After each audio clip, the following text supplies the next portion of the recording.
What is up? It is your old pal, Debbie, or Minnie, and I'm on Homestead too.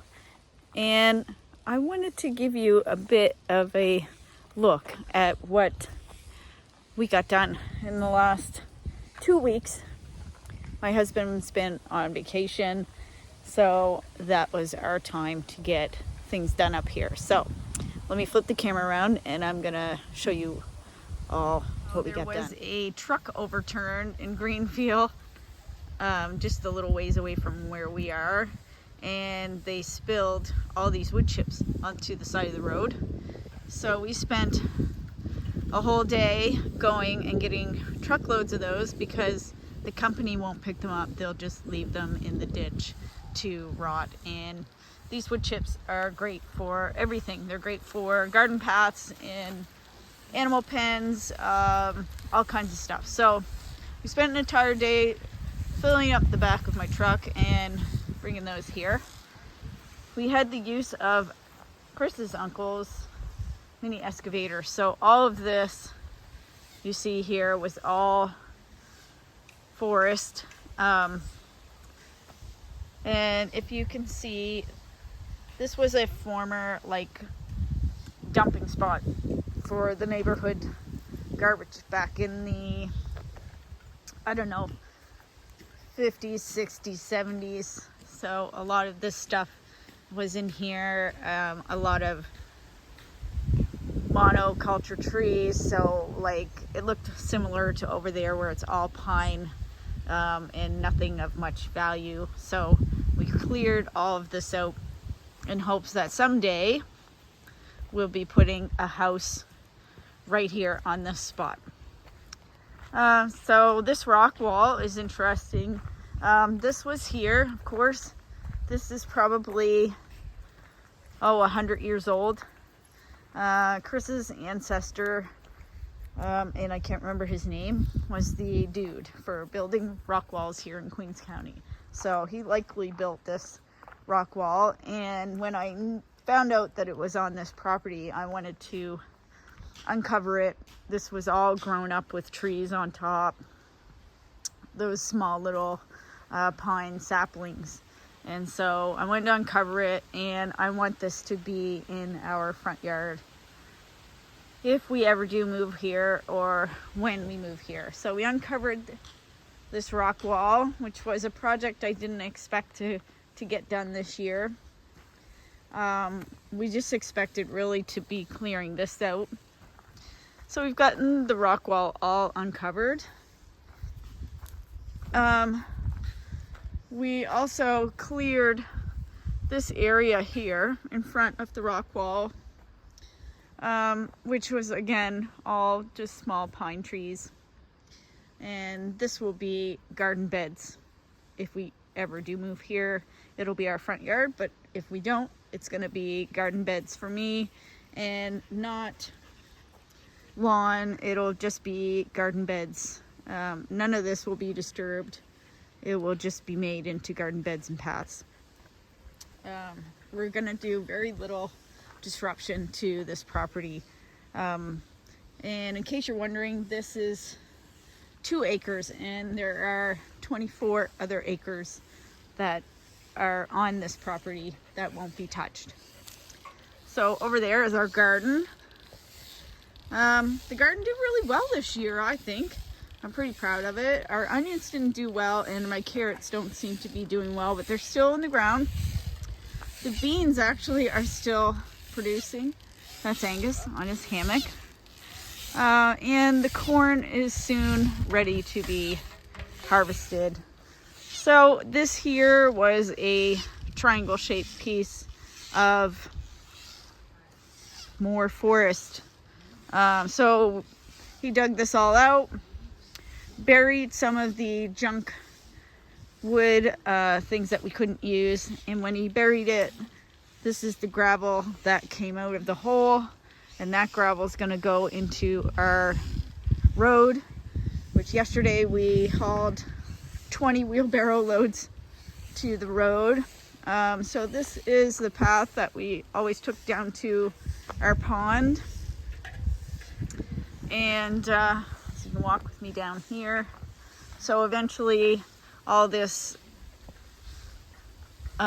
trees will be thinned and silvicultured and interspersed with fruit trees here on this piece. So very little disruption, just fruit trees put in. And yes, we know deer are here and deer will eat trees, but there are plenty other food sources, so I'm not entirely concerned about the deer munching on my stuff. So this is our pond. We dug this last year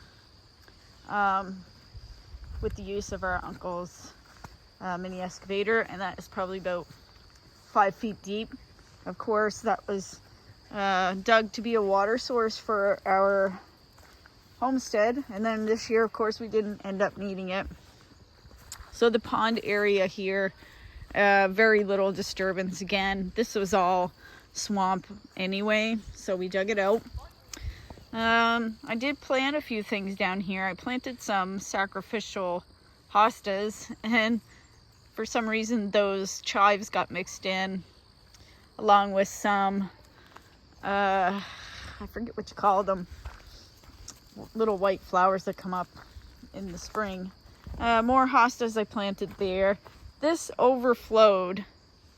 This little area is the overflow from the pond, and so it didn't really take the planting very well, but the hostas are loving it. Over here, of course, I had my irises. I planted some irises in here. Sweetgrass. I also planted more hostas in here. And yeah, the deer eat them. It doesn't hurt them. The deer eat them. And they just come back. We have a couple of crabapple trees here that we planted. And this is a hardy cherry that I planted in here, but I might have to move it because it seems to be a bit wet. So yeah, that's the pond area. It'll be very minimal disruption down here. Actually, our yard will be very minimally disrupted. We want to keep it as natural as we can and restore as much of it as we can, because some of it, like I say, was a dump. So we're digging out all of that trash while we're restoring things. And then, of course, go back up the path. That big barrel over there, that was dumped here years ago. So I don't have a use for it just yet, but someday maybe. I hate to just waste anything. So yeah, over there is where we have some of our berries. We have my hugel mound, strawberries, blueberries, raspberries, that type of thing will be planted over here.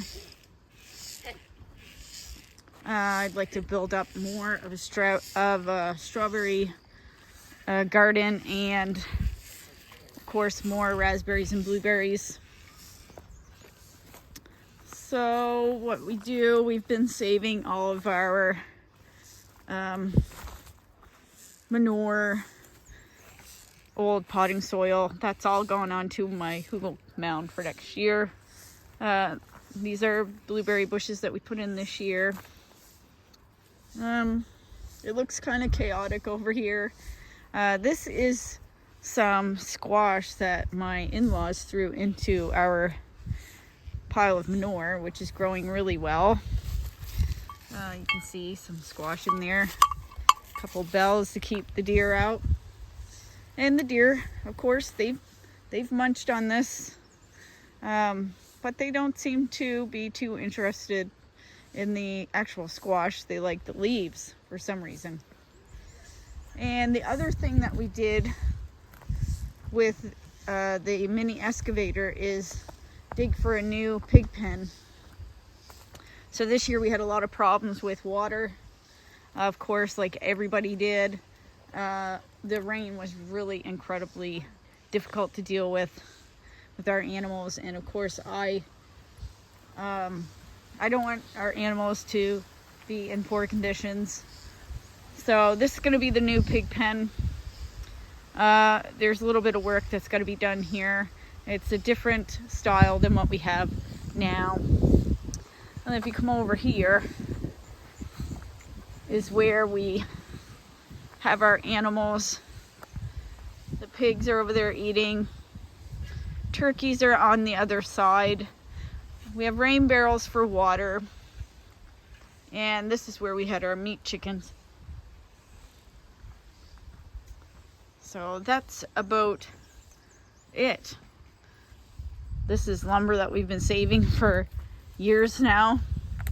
From every product, there's a little bit of lumber left over or things that we've taken apart. And this is the building that we put in this year to house our feed.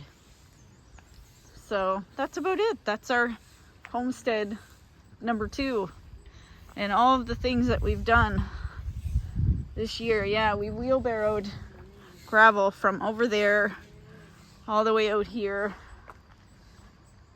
to work on our road so that hopefully in the spring we'll be ready come income tax time to put in electricity. So we have to put power poles from that power pole way down there all the way up here. Yeah, so this is what we did yesterday. My husband and I wheelbarrowed gravel here to fill this in. This was an old logging road. So yeah, that's Homestead 2. That's where we're at. The kids spent their summer up here running around, getting dirty and having fun.